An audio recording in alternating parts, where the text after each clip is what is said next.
డెబ్బై 78వ స్వాతంత్ర దినోత్సవంగా జెండా వందన కార్యక్రమానికి వచ్చిన అందరికీ హృదయపూర్వక నమస్కారాలు, స్వాతంత్ర శుభాకాంక్షలు తెలియజేస్తూ, మన భారతదేశానికి స్వాతంత్రం వచ్చి 78 సంవత్సరం జరుపుకుంటున్నాం. దాదాపు బ్రిటిష్ వాళ్ళు, ఇంగ్లాండ్ వాళ్ళు 200 సంవత్సరాలు మన దేశాన్ని వాళ్ళు పరిపాలించి, వారు పరిపాలించే సమయంలో ఈ దేశాన్ని అంతా దోచుకుపోయి వాళ్ళ దేశాన్ని అభివృద్ధి చేసుకున్నారు. అటువంటి పరిస్థితుల్లో మనమందరం కూడా, భారతదేశంలో ఉన్న పౌరులందరూ కూడా మన దేశాన్ని మనమే పాలించుకోగల పరిస్థితి మాకుంది. కాబట్టి మీరు బ్రిటిషర్స్ అందరూ ఈ దేశం వదిలిపెట్టుకోమని ఉద్యమాలు చేసినారు. ఆ ఉద్యమాలలో ఎంతోమంది ఆసువులు బాసినారు, కళ్ళు పోగొట్టుకున్నారు, కాళ్ళు పోగొట్టుకున్నారు, జైళ్ళలో మగ్గి చనిపోయినారు, తుపాకీ గుళ్ళకు బలి అయిపోయినారు. అంతటి ఈ స్వాతంత్రం వెనుక అంతటి త్యాగదనులందరూ చేసిన త్యాగం ఉందనేది మనం అందరం గుర్తించుకోవాలి. మనమేం చేస్తున్నాం దేశానికి? వాళ్ళు చనిపోయినారు, తుపాకీ గుళ్ళకు రొమ్ములు ఎదురొట్టినారు, కాళ్ళు పోయినాయి, కళ్ళు పోయినాయి, జైళ్ళలో మగ్గి చనిపోయినారు. దేనికోసం? వాళ్ళందరూ మనకు స్వాతంత్రం కావాలనేది. స్వాతంత్రం వచ్చింది. ఈ స్వాతంత్ర దేశంలో మనం ఏం చేస్తున్నాం? దేశం కోసం మనం నిరంతరం దేశాభివృద్ధి కోసం ఏమన్నా కృషి చేస్తున్నామా లేదా? దేశాన్ని ఇంకా ముందుకు తీసుకుపోవాల్సిన పరిస్థితి మన దేశ పౌరులందరి మీద బాధ్యతగా ఉంది. దేశాభివృద్ధికి, ఈ రాష్ట్రం అభివృద్ధికి, మన ప్రొద్దుకూరు అభివృద్ధికి, మన గ్రామాభివృద్ధికి మనం ఏం చేస్తున్నామని ప్రతి ఒక్కరూ ఆలోచించుకోవాల్సిన సమయం ఇది స్వాతంత్ర దినోత్సవం. గతంలో వాళ్ళందరినీ స్ఫూర్తిగా తీసుకొని వారు ఎలాంటి ఆశలు వాళ్ళందరూ స్వాతంత్రం అనుభవించేది మనం. పోయినోళ్ళు వాళ్ళందరూ మా దేశానికి స్వాతంత్రం కావాలని ఎన్నో రకాల త్యాగాలు చేసి వచ్చింది. ఈ త్యాగానికి మనం ఏం చేస్తాం అనేది మనం అందరం ఆలోచించుకోవాలి. కాబట్టి దయచేసి స్వార్థం వీడి ప్రతి ఒక్కరూ నేను నా భార్య, నా పిల్లలు అనేది వీడి మనం కూడా దేశం కోసము, గ్రామం కోసము, పట్టణం కోసము పని చేయాలి. భావితరాల వాళ్ళకు మనం ఏం చేసినాం అనేది మనకు స్వాతంత్రం ఇచ్చిపోయినారని ఈరోజు చెప్పుకుంటున్నాం. భావితరాల వాళ్ళకు మనం ఏం చేసామని వాళ్ళు చెప్పుకునే పరిస్థితి కల్పించాలి మనం. దయచేసి అందరూ కూడా, ప్రతి ఒక్కరు కూడా ఉదయం లేచినప్పటి నుంచి పండుకునే వరకు ఎట్లా సంపాదన, ఎట్లా ఏమి అనే ఆలోచనతో ఉండేదానికంటే గొప్ప జన్మ ఇచ్చినాడు దేవుడు మనకు. మానవ జన్మ, ప్రపంచాన్ని శాసించే శక్తి ఒక మానవునికి మాత్రమే ఉంది. అటువంటి గొప్ప జన్మ ఇచ్చిన మన దేవునికి మనం ఏం చేస్తాం అనేది అందరూ ఆలోచించుకోండి. మనందరము ఇక్కడ ఉన్న ప్రతి ఒక్కరికి రేపు తెల్లవారేసరికి మనం బతికే రోజుల్లో ఒక రోజు తగ్గిపోతుంది. కరెక్టేనా? కరెక్ట్ అయినప్పుడు మనం ఏం చేస్తాం? రోజు రోజుకు తగ్గిపోతుంది. దేవుడా, ఇంత గొప్ప జన్మ ఇచ్చినవే, నన్ను దగ్గర చేర్చుకునేదానికి నేను నిరంతరం నీ దగ్గర నిన్ను ప్రార్థిస్తాను.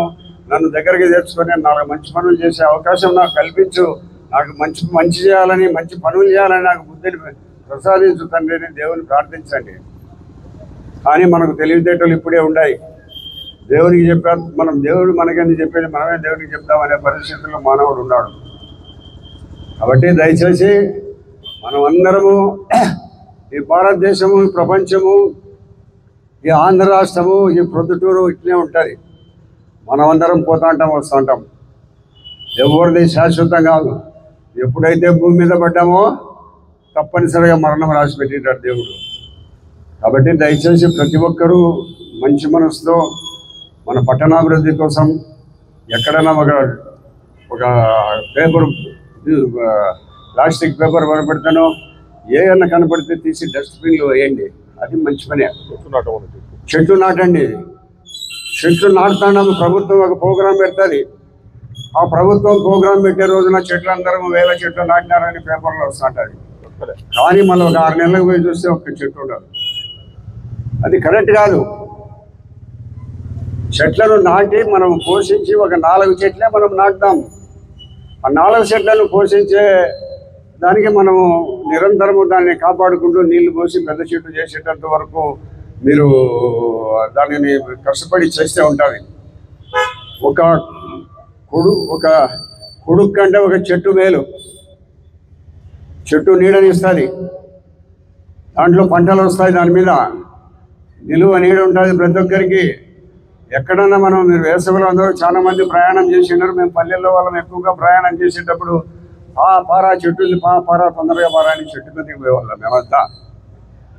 కాబట్టి చెట్టు అనేది ఈ దేశానికి వర్షం రావాలంటేనో మనం విడిచిన గాలి ఇవన్నీ పోవాలంటేనో చెడును స్వీకరించి మంచిని మనకు అందజేస్తూ ఉంది. మనమేం చేస్తాం అనేది ప్రతి ఒక్కరు ఆలోచించుకోండి. ఉదయం లేచినప్పటి నుంచి సాయంత్రం వరకు ఏదో ఒక ఆలోచనతోనే పోతున్నాం. కానీ ఈ ప్రకృతికి సహకరిస్తామని కానీ ప్రతి ఇంటి దగ్గర పెరట్లో కానీ ఇంటి ముందర కానీ రోడ్డు వరన కానీ ఒక చెట్టు పెంచి దానిని పూర్తి చేసి దాని ఫలితాన్ని ప్రజలకు రాబోయే తరాల వాళ్ళకి అందించే పరిస్థితి చేయండి. దయచేసి ప్రతి ఒక్కరు కూడా మన పొద్దుటూరు పట్టణంలో పారిశుద్ధ్యం అభివృద్ధి చెందాలంటే మనకు బాధ్యత ఉంది. ఎందుకు వాడు అంత అంకుటిత దీక్షతో ఎందుకు పనిచేస్తున్నాడని ఆలోచించాలి. మనం అందరము దేశం కోసం మనమందరం ఇట్లా బాగా సర్వస్వతంత్రంగా ఉండగలుగుతున్నాడంటే తిండి పెట్టే రైతు, దేశాన్ని కమలాగేసే రైతులు, వాళ్ళిద్దరికంటే అందరూ తక్కువే. ఇప్పుడే వాళ్ళు పట్టణాన్ని పరిశుభ్రంగా ఉంచగలుగుతున్నాడు. మనం ఏమంటే ఆడ పారేస్తాం, సంస్కారం లేకుండా వదిలేస్తాం. ఆడ డస్ట్బిన్ ఉంటే 600 దూరం పోయేదానికి బరువుపడి ఇన్నే వస్తాం. కాగితాలు బయట వేస్తాం, షెడ్ కాలువలు వేస్తాం. వాడు పట్టణాన్ని పరిశుభ్రంగా ఉంచగలుగుతున్నాడు. ఏ కలెక్టర్ లేదు వాడి దగ్గర. దయచేసి ఇప్పుడు పై చూపు లేకుండా కింది చూపు చూసుకొని మన అనేది ఆలోచించుకొని మనం ముందుకు పోవాలా. ఇరుగు పొరుగు అందరం కలిసికట్టుగా పనిచేయాలా. మనలో కొంతమంది ఆ పనిచేసే వాళ్ళంటే చులకన భావం, కొంతమంది చులకన భావం. దయచేసి వాడు మనకంటే గొప్పవాడు. పొద్దుటూరు పట్టణాన్ని ఈరోజు పరిశుభ్రంగా ఉంచగలిగితే మనమందరం స్వేచ్ఛగా తిరగగలుగుతున్నామంటే వాడు కారణం.